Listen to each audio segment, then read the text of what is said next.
dia a todos, bom dia a todas, sejam muito bem-vindos e bem-vindas a mais um ICL Mercado Investimentos.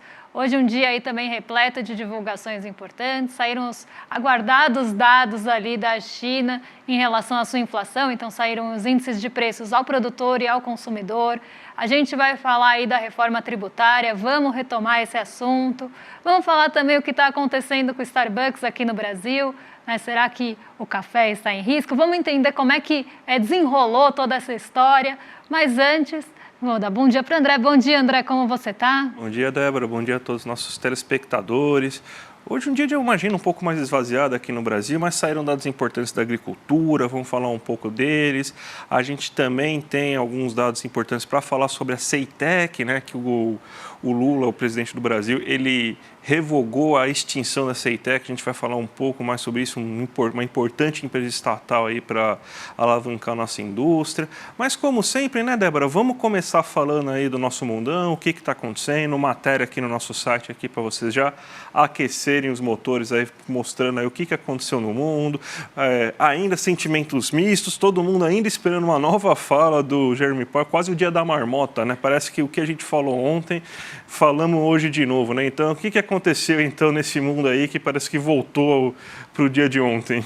Exatamente, é isso mesmo, né? Porque ontem o Jeremy Powell falou num evento em Nova York, né? Ele abriu ali um evento de Nova York, mas ele não deu muita sinalização do que deve fazer a política monetária nos Estados Unidos. Então ele não sinalizou para nenhuma alta ou nenhuma pausa, algo que era esperado aí do pronunciamento dele. Então o mercado estava ansioso justamente esperando aí uma sinalização do Jeremy Powell em relação à política monetária, o que não aconteceu. Ontem também outros dirigentes falaram ali em pronunciamentos, dirigentes do Fed, mas nenhum também sinalizou muito para a próxima reunião.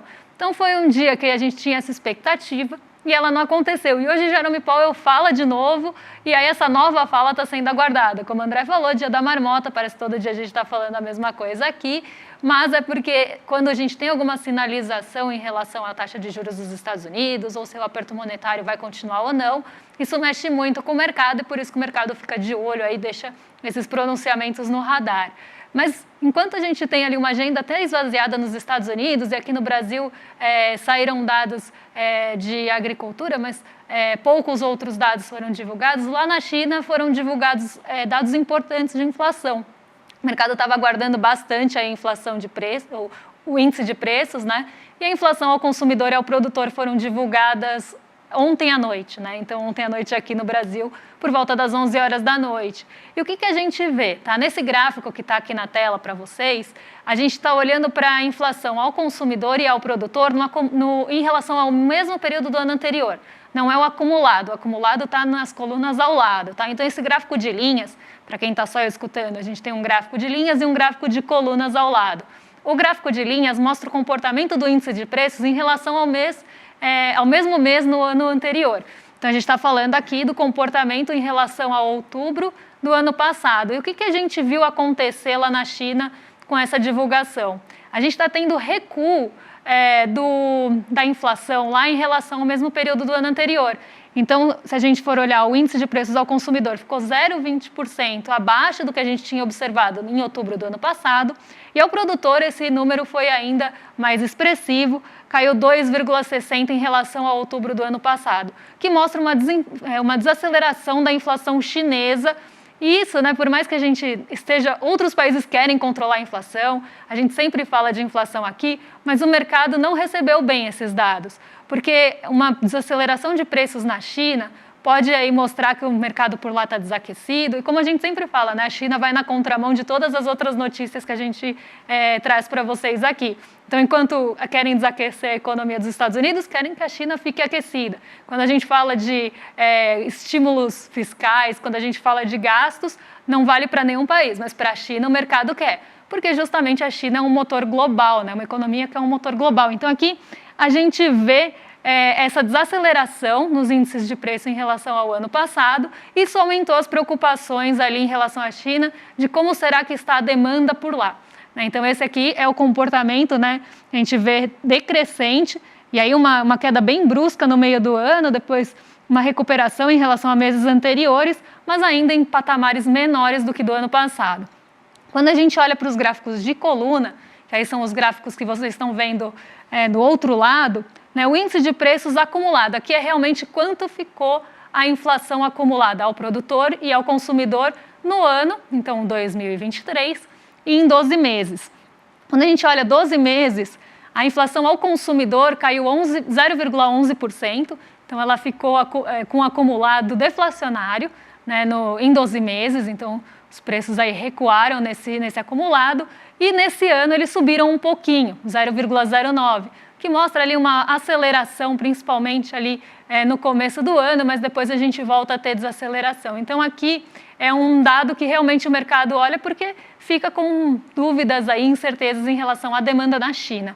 Quando a gente olha preços ao produtor, nos 12 meses o acumulado está positivo em 1,20 e nesse ano também temos uma aceleração aí um pouquinho maior de 1,51, mas ainda patamares baixos, né? E o mercado realmente está preocupado com esse comportamento dos preços na China, que eles não viam aí há algum tempo.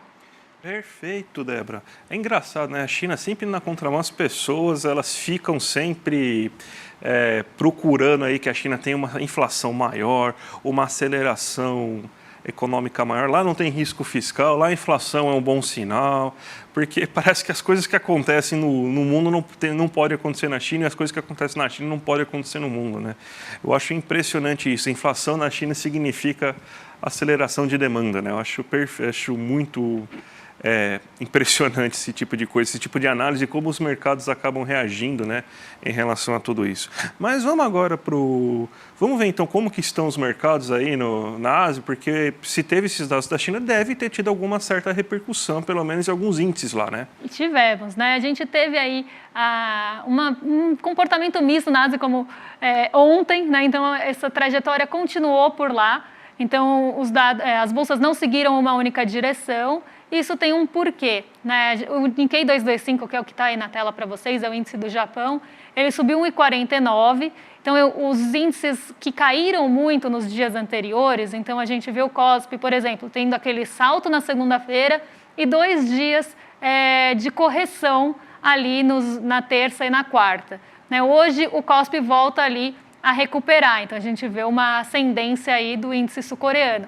No caso do Nikkei 225, foi a mesma coisa, né? A gente viu ali alguns dias de queda no Nikkei 225, inclusive a gente teve um feriado no Nikkei 225 ali logo no fim da semana, então ele abre na semana ali ajustando algumas posições e aí ele cai durante dias consecutivos e hoje ele lidera as altas na Ásia, subindo 1,49.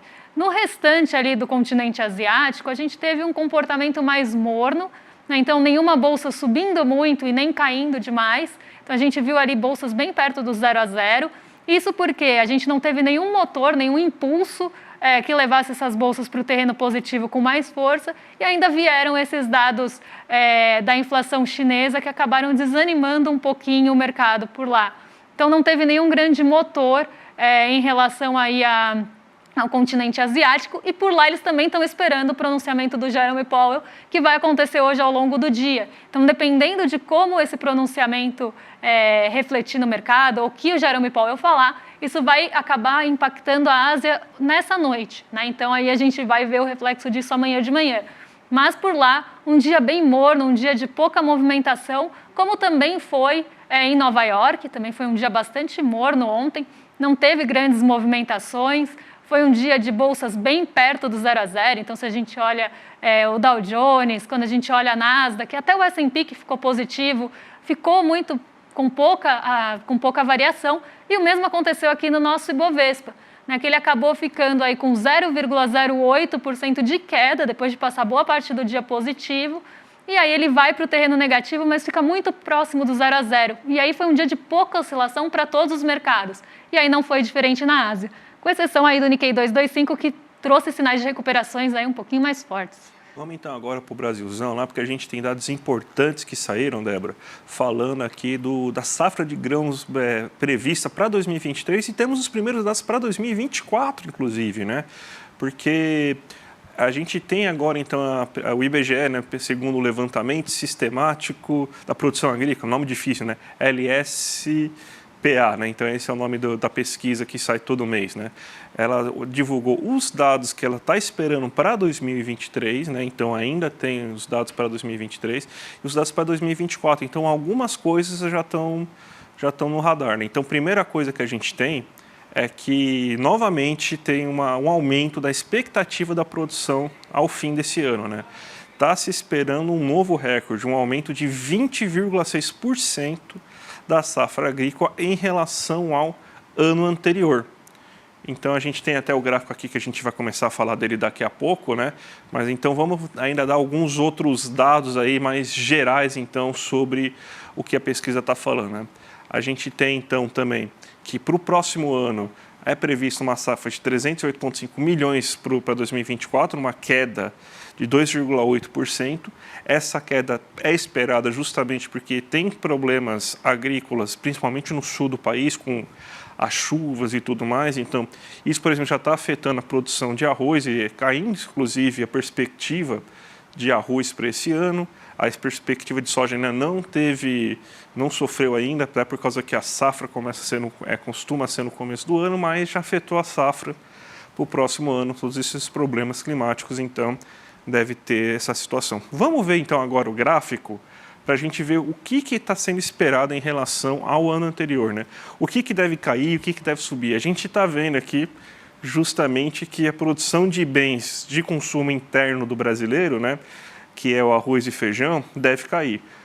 Somente na terceira safra, que é a menor safra de feijão que a gente tem, que se espera um aumento, né, um 14,6% maior do que é a terceira safra de feijão do ano passado. Mas em todas as outras safras, a gente tem uma queda esperada de 5,6% do feijão da primeira safra e de 8,3% do feijão na segunda safra.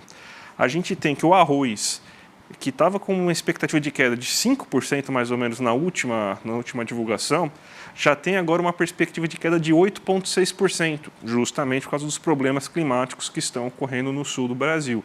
E mesmo assim também, mesmo antes dos problemas, a gente já tinha uma expectativa de queda, justamente porque está sendo produzido menos arroz e menos feijão, né? O pessoal reclamou lá da nota da prova do Enem, né, que falou que o agronegócio não é quem alimenta. O brasileiro não é mesmo, né, pessoal? Estão aqui dados, gente. O arroz, feijão, o grande produtor não faz isso. O que ele faz? O que aqui está aumentando a produção? Milho, a segunda safra do milho tem uma alta esperada de 6,3%. A primeira safra está estável, né, uma queda de 0,1%, é muito pequena, né? Então, não tem um aumento esperado na primeira safra, mas a segunda safra vai aumentar. A soja, 7,5% aí de nova produção de soja. O trigo, mas o trigo não vai para você, tá? Lá para a Europa esse trigo é commodity, tá? Então a gente ainda usa muito pouco desse trigo aí para consumo interno, é de 8,9%. E do café arábica, aquele café gostoso, que vai para exportação, que você toma aquele café verde do Paraná. Não, esse aí é o café que vai para fora, tá? A gente toma o café verde do Paraná, que não é esse aí que a gente está falando, não. Então esse café para exportação também tem alta. E a gente sabe, né, que mais de 75% da produção, da área destinada à produção, vai para o agronegócio e vai justamente para a plantação de exportação, que é milho, soja e trigo, que são as 3 maiores produções de grãos que a gente tem no Brasil hoje. E tudo isso para exportação. Então, esse é o cenário do nosso agro, que não é nada pop e que não alimenta o brasileiro, está pensando mais em alimentar os porcos, literalmente, né? Porque a soja é para alimentar o rebanho suíno da China e outras populações mundiais, mas o brasileiro não, né, Débora? Exatamente. E até um ponto importante a gente trazer esses dados aí de produção de grãos, porque ontem, até quando a gente estava falando da cesta básica, André, surgiram algumas dúvidas ali da nossa audiência no chat, falando a cesta básica está caindo, mas eu só vejo o preço do arroz subir, né? E aí está a explicação. A gente já produz menos aí, arroz, né? Então já tinha essa queda de produção, porque não é aí um bem é interessante, não é um bem que é tão exportado, então para que aumentar essa produção? Vamos focar no milho, vamos focar na soja e no trigo, né? Então a produção acaba se voltando e cada vez mais essa fronteira agrícola expande nesses bens que são voltados para a exportação e diminui aqui para os bens voltados para o consumo interno. Então esse já é um ponto que a gente vem acompanhando. E a gente tem o problema climático lá no sul, né? Então, a gente está vendo grandes chuvas, isso acaba interferindo muito na produção do arroz, e aí o arroz vai ficando mais caro, né? Então, é um ponto bem aí específico, um ponto pontual foi ótimo, né? Mas é algo pontual da produção de arroz, que justamente está sofrendo com essa questão climática, e aí o produto fica mais caro para a mesa do brasileiro. E aí também tem o café arábica, que eu vi algumas pessoas comentando que o café aqui é de baixa qualidade e é muito caro. E também é muito por isso, né? Boa parte do café de qualidade é exportado, que fica aqui aquela torra que acaba torrando outras coisas junto ali para ter maior volume e ainda assim caro, né? Então, esse retrato aqui também explica bastante desses itens que surgiram dúvidas ali no chat quando a gente estava falando da cesta básica. Então, mas, mais uma vez, né, a plantação brasileira não é voltada para você se alimentar. Quem faz isso é o pequeno produtor. O grande produtor está pensando em exportar. Tanto que não existia produção de trigo há uns 2, 3 anos atrás. Aí a Embrapa, empresa brasileira estatal, conseguiu fazer uma semente de trigo que aguentasse o clima brasileiro e agora a gente produz trigo. E esse trigo está fazendo nosso pão? Não, ele está sendo vendido na Europa e está competindo com o trigo argentino, né? Então, é isso que está acontecendo. E um ponto bem interessante, porque nessa semana, na segunda-feira, saíram os dados da balança comercial da China e esses dados mostraram que a importação de soja lá subiu 25%. Né, no mês aí. Então, a gente viu uma importação de soja muito maior na China e boa parte dessa soja que vai para a China, como o André falou, alimentar os porcos na maioria das vezes, sai aqui do Brasil. Então, também não é surpreendente esse aumento da produção de soja cada vez aí maior e também tomando cada vez mais as fronteiras agrícolas. Então, aqui outra explicação aí para esse aumento voltado para a exportação. Ontem, Débora, tivemos um fato importante no Senado brasileiro, eu ia falar Câmara, mas é no Senado brasileiro, que foi a aprovação finalmente da reforma tributária no Senado, só que o texto teve modificações, então vai ter que voltar para a Câmara, mas é mais um passo importante em relação à reforma tributária. O Haddad, ele, como professor, ele deu 7,5 com louvor. Eu não costumo falar do 7,5 com louvor para os alunos, é 10 com louvor, geralmente, 7,5 com louvor, tudo bem, né? Mas ele deu 7,5 com louvor para o texto aprovado. Por que ele não deu 10, né? Então, a gente tem diversos problemas em relação ao que foi aprovado na reforma tributária e justamente, Débora, aqueles problemas que a gente avisou que ia aumentar o imposto, né, a alíquota do IVA por causa disso, né? Então, você teve uma série de concessões, alguns setores foram beneficiados, então você tem então que, graças a essa quantidade enorme de setores que foram beneficiados, a alíquota, o IVA que vai ser cobrado vai ser maior, né? Então, a gente já sabia, a gente falou ontem, né? Inclusive de alguns setores que estavam lá, esses setores que já eram grandes na Câmara aumentaram, você vai ter isenções, por exemplo, saúde, educação, na cesta básica, em alguns combustíveis, então tem bastante setor aí que acabou sendo beneficiado. Você tem o setor automobilístico, né, que sempre é beneficiado, né? Incrível, né? Como o lobby do setor automobilístico é forte, né? Olha que eu sou de São Bernardo, então eu sei como que a indústria automobilística afeta a vida das pessoas, né? Como dá emprego, mas sempre o setor automobilístico é beneficiado e graças a isso a gente tem que o IVA ele vai ficar maior. Então se espera um IVA de 26,9 a 27,1, mais ou menos é o que o governo estava fazendo os cálculos, né? Vamos ver. Agora, se vai para a Câmara, provavelmente o texto não deve ser alterado na Câmara e vai ser sancionado ainda esse ano pelo presidente Lula. Eu achei engraçado aqui, é 7,5 com louvor, né? Porque em muitos lugares 7,5 7 é a média, né? Então foi acho que uma média com louvor, André, não? Achei confuso esse ponto do Haddad, né? Ele deu uma nota média com louvor, mas vamos lá. Outro ponto aí que a gente tem aqui relacionado ao nosso Brasil, né, é a revogação aí da empresa que produz semicondutores aqui no Brasil, né? Um setor super importante da tecnologia, aí a CEITEC, né? Então, parece que foi revogado. Revogada a extinção. A extinção, revogado, não foi revogada a empresa, foi revogada a extinção, ainda bem, né? Sim. Então, para você saber o que é a CEITEC, o nosso querido Paulo Guedes, durante o governo Bolsonaro, ele porque queria a extinção da CEITEC. Não era nem a venda, né? Não era nem a privatização da empresa, ele queria simplesmente fechar a CEITEC, porque, segundo eles, era uma empresa ineficiente de um setor de ponta que o Brasil não ia ter capacidade de se desenvolver, então era melhor fechar a empresa, já que a gente não ia poder competir com Taiwan, com China, com Estados Unidos, que são Coreia do Sul, que são as empresas que são os países que estão na fronteira desses semicondutores. A CEITEC é muito famosa pelo famoso chip do boi, né, que é aquele chip que coloca-se no boi para você conseguir rastrear e ter as informações dele, né?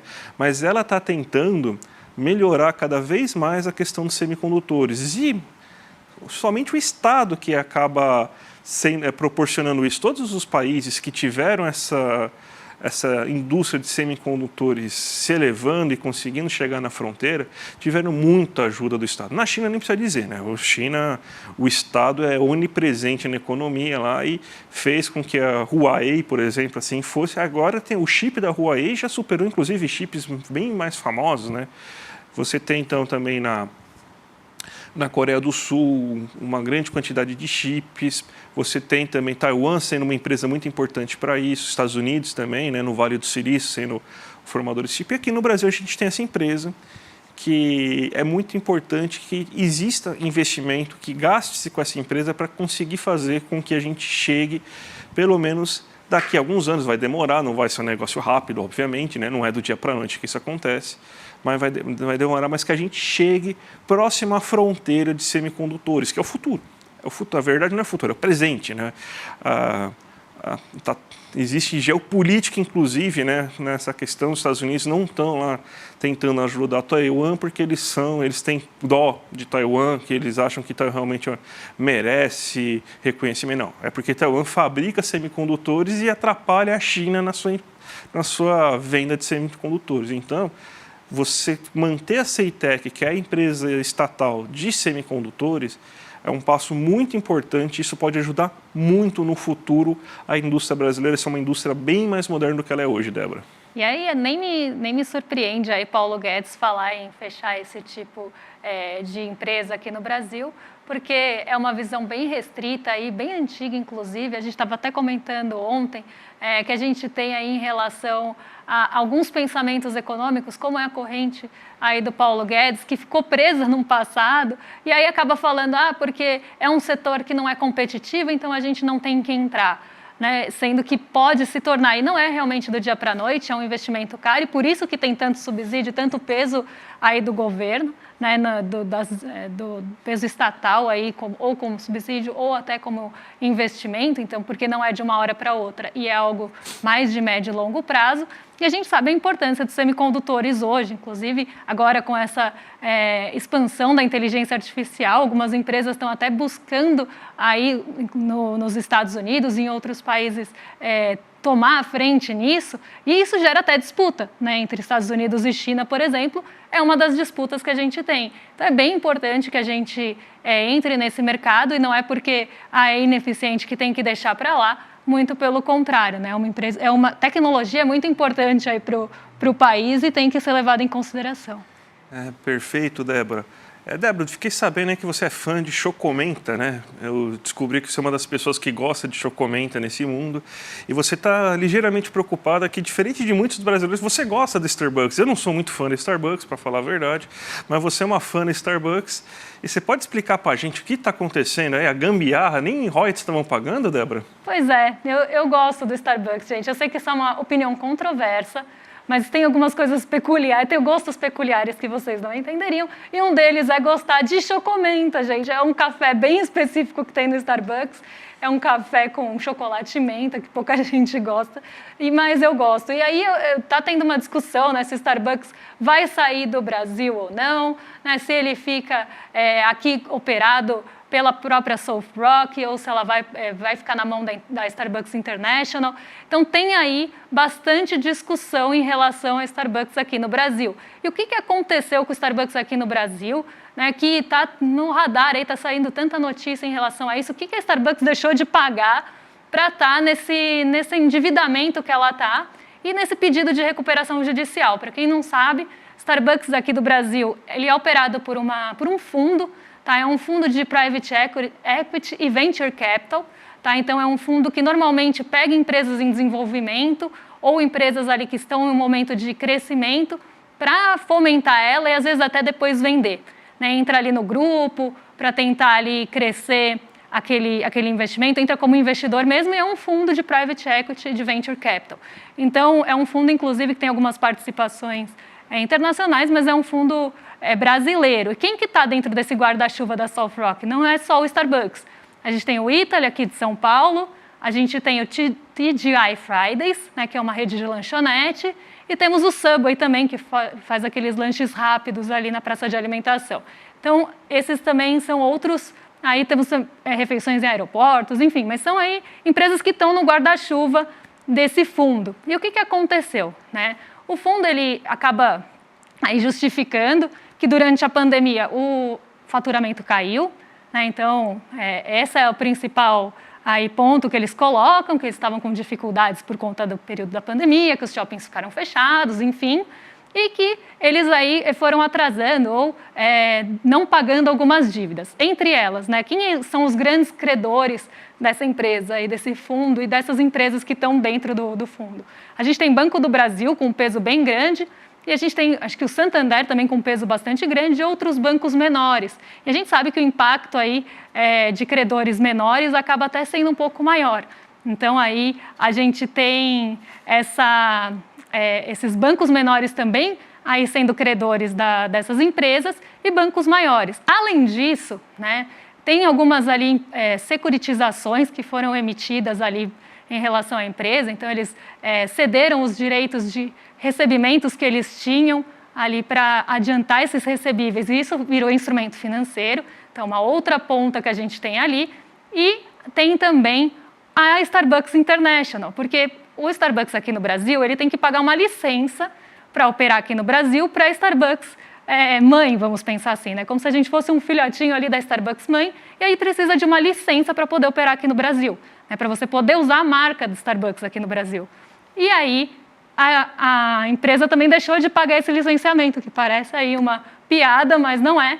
Então eles deixaram de pagar alguns credores, deixaram de pagar o licenciamento, e quem não gostou nada disso foi a Starbucks International, principalmente depois do pedido de recuperação, porque, para quem não sabe, né, quando uma empresa entra em recuperação judicial, ela fica um tempo sem poder pagar os credores para fazer um plano ali de reorganização e poder, né, reavaliar suas finanças, reorganizar tudo para pagar essas dívidas e aí conseguir manter as operações. É um passo antes aí de falir, então é quase uma chance de se reorganizar para poder pagar os credores e não afundar em dívida. E aí a Starbucks International não gostou nada disso, porque, entrando em recuperação judicial, eles não iam pagar aquela dívida que eles tinham ali do licenciamento.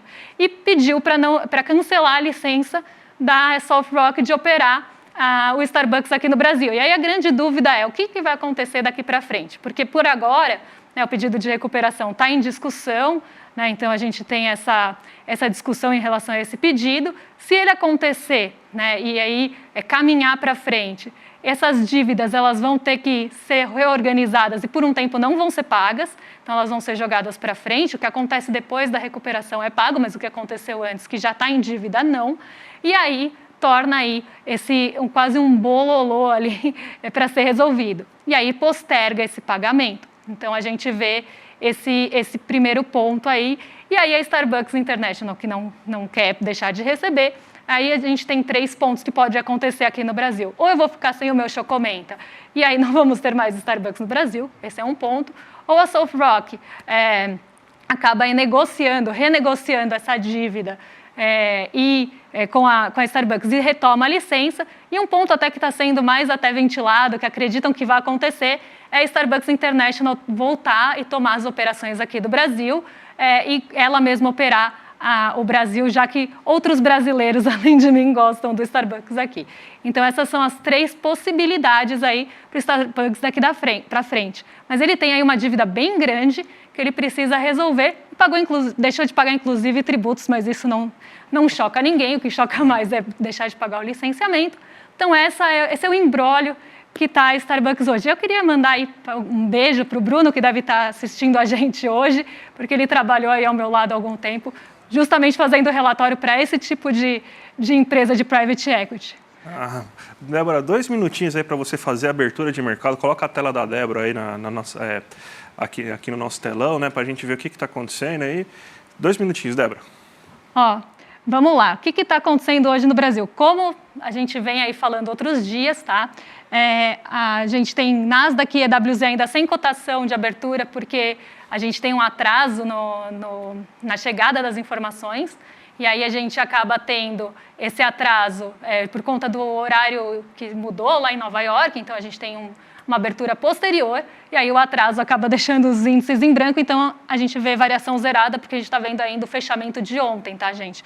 Então eu gosto porque fica estranho, assim, esse vazio aí, mas é justamente por isso. O que a gente tem aqui no Brasil? Tá? O Ibovespa hoje sobe, tá? Então esse andamento da reforma tributária acabou aí animando o mercado, foi algo que acabou realmente mexendo aí positivamente com o mercado gostou, né, espera inclusive que a reforma seja aí aprovada rapidamente, então Ibovespa aí subindo hoje, S&P 500 também sobe, então ontem a gente viu justamente esse comportamento, tá?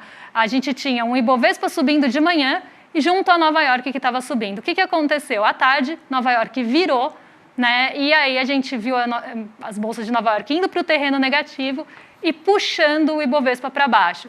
O Ibovespa só não ficou ali pior porque algumas empresas conseguiram manter ele perto do 0 a 0. Mas o que deteriorou muito ali ontem também a nossa bolsa foi o preço do petróleo, que continuou caindo, né? Frente aí dados recentes da China que mostram uma menor demanda por petróleo, a gente viu agora o petróleo caindo ontem. Hoje ele já reverte esse sinal. Então, deve aí ajudar, né, contribuir para que o Ibovespa se mantenha mais tempo no terreno positivo, mesmo que a gente veja uma deterioração em Nova York depois que o Jerome Powell falar, que ele ainda não falou. Então, a gente já vê o S&P diminuindo.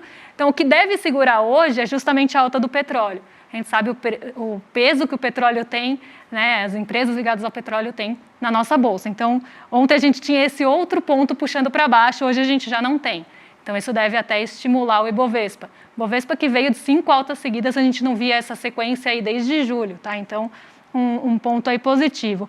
O dólar cai aqui, algo esperado, frente à valorização de petróleo, frente aí até a valorização da nossa bolsa, porque o petróleo acaba, né, países exportadores de commodities, países emergentes acabam favorecendo desse cenário. Então, se a gente tem minério de ferro em alta, petróleo em alta, isso acaba fortalecendo aí a nossa moeda. E o DXY opera bem perto do 0 a 0 aí, caindo 0,02, não é nenhum movimento expressivo que esteja aí fazendo preço no mercado. Mas esse é o retratão aí, nosso giro de mercado de hoje. Ótimo, Débora. Vamos então vamos dar os nossos recados agora para vocês continuarem aqui no ICL durante a tarde até o começo da noite, porque já às 5 horas da tarde tem o Rolê ICL com o William de Luca, então já aproveitem e já comecem a sua programação vendo o ICL às 5 horas. Logo depois temos o ICL Notícias, segunda edição, com a dupla de Chicos preferida do Brasil, Chico Sá e Chico Pinheiro, junto com a Gabi Varela. E logo depois, às 7h30 da noite, a gente tem o Sinapse com com a Robertinha Garcia e com o César Calerron, que estava aqui de manhã, justamente apresentando o ICL Notícias primeira edição, Débora. E amanhã, vocês já sabem, a gente está aqui desde as 7 horas da manhã com o Desperta, ICL Notícias primeira edição. Depois vem o Em Detalhes em seguida e a gente aqui às 11 horas. Amanhã é dia importante porque sai a inflação aí ao consumidor, o nosso IPCA. Então, se hoje saíram dados da China, amanhã saem dados aí do Brasil, mostrando o que pesou aí no nosso bolso. Então, até amanhã. Até amanhã, gente. Tchau, tchau. A quantidade de tragédias pelas quais o nosso povo passou ao longo dos últimos anos é sem precedentes. O ciclone no Rio Grande do Sul, as enchentes na Bahia, o desastre em Petrópolis. São muitos, muitos os casos que nos levaram às lágrimas, que nos fez ficar desesperado, imaginando o que aconteceria com aquelas pessoas. Um grupo, um movimento, esteve em todas essas tragédias ajudando, oferecendo a mão, acudindo, se arriscando para tentar salvar. O nome desse movimento? Movimento dos Trabalhadores Sem Terra, o MST. Por acaso, o mesmo movimento que vem sendo atacado sem nenhum pudor e sem nenhum limite pelas pessoas mais poderosas desse país ao longo das últimas décadas. Qual o segredo que eles tanto tentam esconder a respeito do MST? Por que o MST é tão perigoso? Será que é por causa dos ataques que eles podem fazer às fazendas? Ou será que o perigo que eles representam para esses poderosos é outro? Você tem interesse de descobrir? No dia 12 de novembro, um domingo, às 8 horas da noite, o ICL vai lançar o seu primeiro documentário original. E trechos desse documentário serão exibidos para poder alimentar um debate com os maiores conhecedores da questão do campo no país. Entre eles, João Pedro Stedley, uma das lideranças históricas do movimento dos trabalhadores sem terra. Para você participar desse debate e assistir aos trechos inéditos do documentário De Quanta Terra Precisa o Homem, é só você clicar no link aqui em cima ou aqui embaixo e se inscrever gratuitamente. Ninguém pode perder esse encontro, até para assistir esses trechos inéditos e ouvir tudo o que vai ser falado.